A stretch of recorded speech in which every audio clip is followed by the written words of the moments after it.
My sister is 10 years older than me. Growing up, she always had to give in to me. But I never saw it as anything special.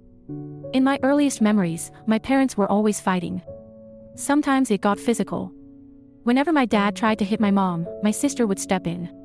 She was the shield that took every blow. She graduated elementary school at the top of her class and got into the best private school. But when I was 3, my dad went bankrupt, and my mom left us. My dad did nothing all day. He drank, played mobile games, and ignored everything else. My sister, despite her heavy schoolwork, had to handle all the chores and take care of me. But I was just a kid. I didn't understand anything. All I wanted was for her to play with me.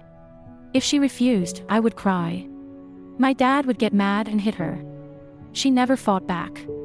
And because she didn't, I kept crying. I thought if she got hit enough, she'd finally come and play with me. Then, one day, she disappeared. My dad lost his mind, screaming and breaking things. But he didn't touch me. I was always the favored one, the one he wouldn't hurt. The next time I saw my sister was in court. It was a custody hearing. She asked me, "Do you want to come with me to Mom's? We can be together." I don't remember what I said. I just remember being afraid of making Dad mad. In the end, she went with Mom, and I stayed with Dad. She kept pushing forward. She got into the best high school in Taipei. From that moment, I thought she was amazing. I admired her, even though I was still too young to fully understand why. When I started elementary school, she visited every month. She played with me, talked to me, brought me gifts. But when she reached her final year of high school, it all stopped. I had always taken her love for granted. She was my sister. That was just what she was supposed to do. So when she suddenly wasn't around anymore, I felt empty. But instead of missing her, I chose to forget about her. Later, after her exams, she wanted to take me out, but I ignored her on purpose. I didn't want to see her. I had no idea how selfish I was being. She got into dental school in Kaohsiung. My dad bragged about it to everyone. But I scoffed. It wasn't even National Taiwan University. What was there to be proud of? I was 9 years old.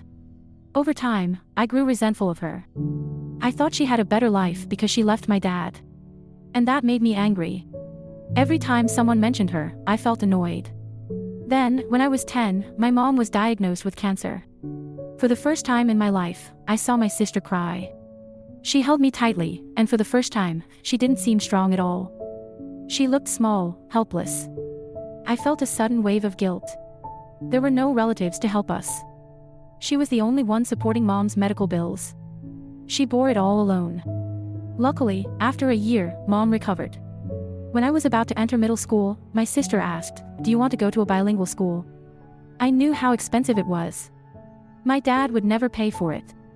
But she looked me in the eyes and said, "If you want to go, I'll make it happen." That was when I remembered her 18th birthday wish, "I hope I can send my little brother to the best school." And I got in. For 6 years, I thought my dad had somehow agreed to pay for it.